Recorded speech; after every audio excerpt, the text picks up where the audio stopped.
जय जिनेन्द्र बंधुओं।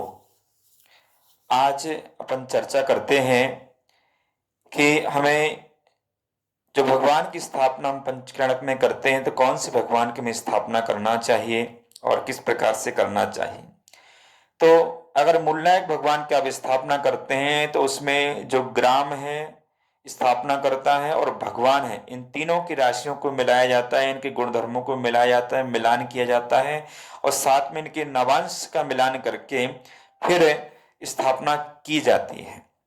और अगर आपको लगता है कि नहीं नहीं मुझे एक ऐसी प्रतिमा देना है जो आपकी राशि के हिसाब से सर्वश्रेष्ठ नहीं उसमें हो रही है, तो उसको मूलनायक आप ना बनाए, नहीं तो समाज के लिए वो हितकारी और स्वयं के लिए भी हितकारी नहीं हुआ करता है।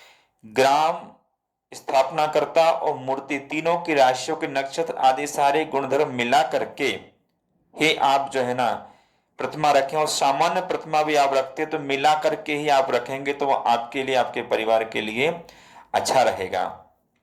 तो किस राशि वालों के लिए कौन सी प्रतिमा रखना चाहिए, तो एक राशि में 2.25 नक्षत्र हुआ करते हैं। और एक नक्षत्र के 4 चरण हुआ करते हैं। तो जैसे मेष राशि है तो उसका अश्विनी भरणी, तो इसके 4 चरण और कृतिका का एक चरण से 9 अक्षर उनके रहेंगे। इन 9 अक्षरों में कौन कौन से तीर्थंकर आते हैं, तो उत्तम, मध्यम, जघन्य या सर्वोत्तम, उत्तम या मध्यम, इस प्रकार से भी कहते हैं, या 1 नंबर पे, 2 नंबर पे या 3 नंबर पर। तो अभी अपन उत्तम, मध्यम, जघन्य ऐसा शब्द में यूज करूंगा, उससे आपको समझना है कि ये उत्तम है, ये मध्यम है, ये जघन्य है। तो जो 4 नाम वाले हैं उनके लिए जो उत्तम है, चा नाम कोई सा भी, चा चू चू में चा में कोई सा भी अक्षर हो चा नाम के लिए, पुष्पदंत और पारसनाथ भगवान, पुष्पदंत और पारसनाथ भगवान। परंतु पारसनाथ भगवान विशेष रूप से चो शब्द जिनका है उनके लिए ये सर्वोत्तम रहेंगे अगर वो स्थापित करते हैं। उत्तम में या मध्यम में कौन से आएंगे, तो सुमतिनाथ, शीतलनाथ, पदम प्रभु, नेमिनाथ, महावीर, मृषुतनाथ, धर्मनाथ और सुपार्शनाथ भगवान, ये उत्तम में यानी मध्यम में आएंगे। और उसके बाद में जघन्य यानी मध्यम, आदिनाथ, अजितनाथ, श्रेयांसनाथ, कुंथुनाथ, मृषुतनाथ, वाशपूज, विमलनाथ और मल्लीनाथ, नमीनाथ, शांतिनाथ, अरहनाथ, अनंतनाथ और विमलनाथ, ये भगवान हमें तीसरे नंबर पर उनके लिए रहेंगे।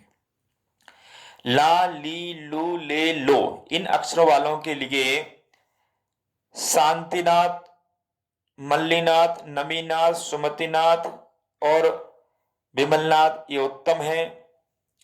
शीतलनाथ ये भी उत्तम है। सुपारसनाथ, श्रेयांसनाथ, संभवनाथ उत्तम है। बाष्पूज और संभवनाथ ये उत्तम है।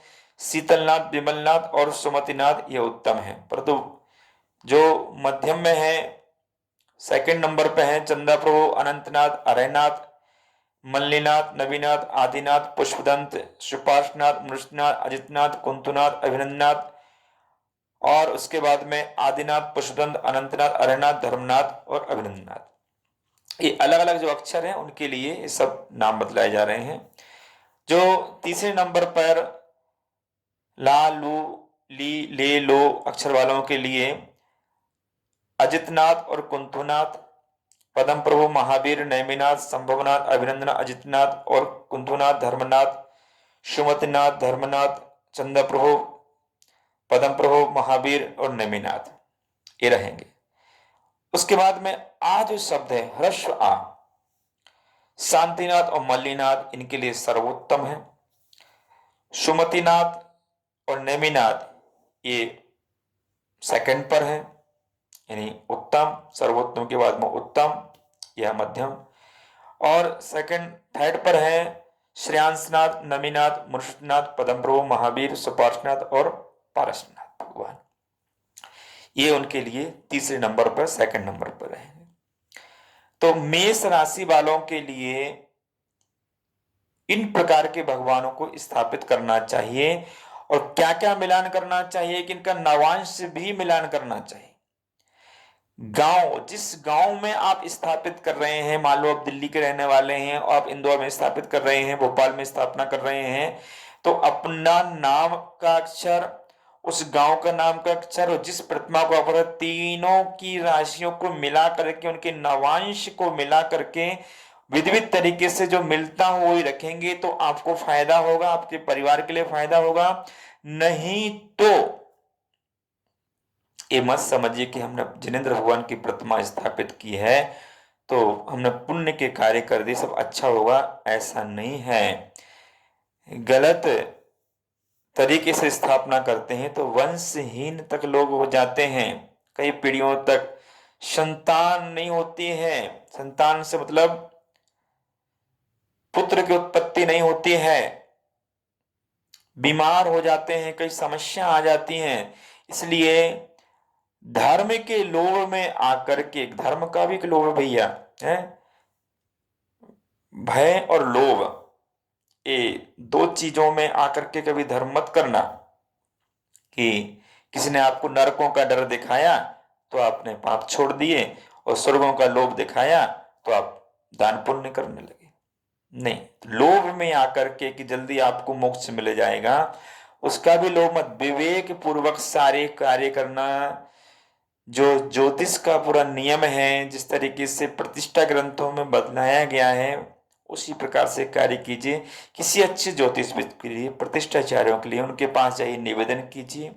और निवेदन याद रखना कि आजकल जो निवेदन करने का जो तरीका बदल गया है ना बंधुओं, बहुत गलत तरीका बदल गया है। आप श्रीफल लेकर के जाइए, एक धनराशि लेकर के जाइए, किसी भी विद्वान के पास खाली हाथ मत जाइए। और उस विद्वान से आप खाली हाथ जो भी सलाह ले लेते हो, आप उसके ऋणी हो जाते हो, आपको निर्माल्य का दोष लगता है। उसका आपने समय लिया है,